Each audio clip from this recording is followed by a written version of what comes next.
महाभारत के युद्ध में श्री कृष्ण की नारायण सेना ने कौरव पक्ष की ओर से लड़ाई की थी। दरअसल कथा के अनुसार युद्ध के पहले दुर्योधन भी श्री कृष्ण से युद्ध में अपनी ओर से लड़ने का प्रस्ताव लेकर द्वारिका गया। उसके कुछ देर बाद ही अर्जुन भी वहां श्री कृष्ण से युद्ध में सहयोग लेने के लिए पहुंच गए। उस दौरान श्री कृष्ण सोए हुए थे। दोनों ने उनके जागने का इंतजार किया। जब श्री कृष्ण की आंखें खुली तो उन्होंने सबसे पहले अर्जुन को देखा, क्योंकि वह श्री कृष्ण के चरणों के पास बैठा था। अर्जुन को देखकर उन्होंने शुकाशल क्षेम पूछने के बाद आगमन का कारण पूछा। अर्जुन ने कहा, हे वासुदेव, मैं भावी युद्ध के लिए आपसे सहायता लेने आया हूँ।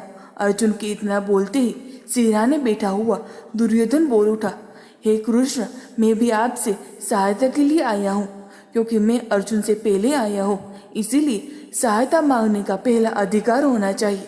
दुर्योधन के वचन सुनकर भगवान कृष्ण ने घूमकर दुर्योधन को देखा और कहा, हे दुर्योधन, मेरी दृष्टि अर्जुन पर पहले पड़ी है और तुम कहते हो कि तुम पहले आए हो, अतः मुझे तुम दोनों की ही सहायता करनी पड़ेगी।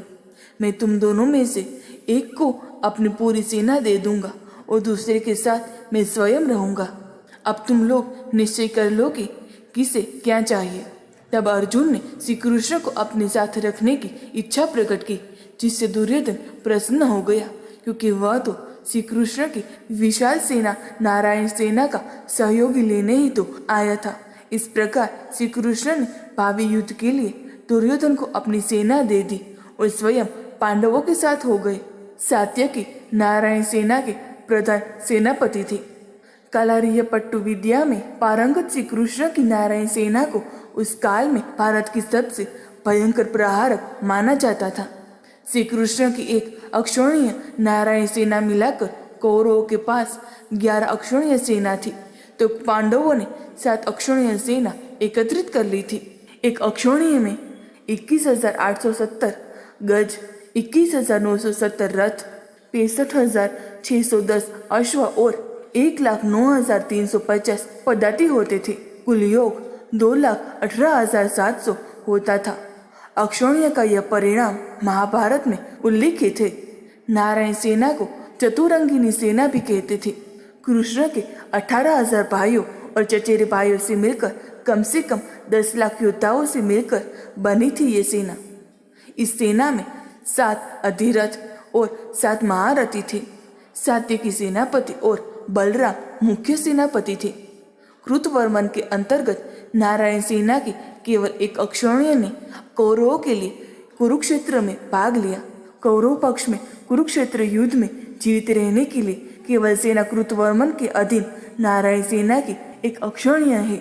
हालांकि सत्यकी अर्जुन के गुरु होने के नाते कुरुक्षेत्र युद्ध में भाग लेने के लिए स्वेच्छा से उन्होंने नारायण सेना के अपने हिस्से का उपयोग नहीं किया।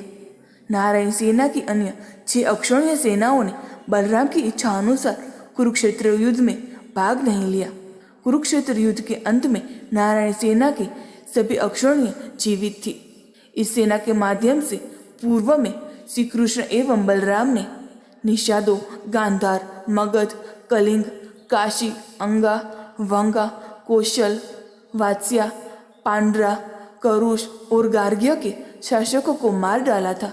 कृष्ण ने दक्षिण में पांड्य, विदर्भ, गांधार, मगध, शोणितपुरा और प्राग्य ज्योतिष को जीतने के लिए नारायण सेना का उपयोग किया था।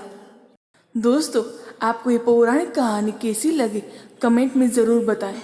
वीडियो को लाइक करें, शेयर करें और हमारे चैनल को सब्सक्राइब करना ना भूलें। धन्यवाद।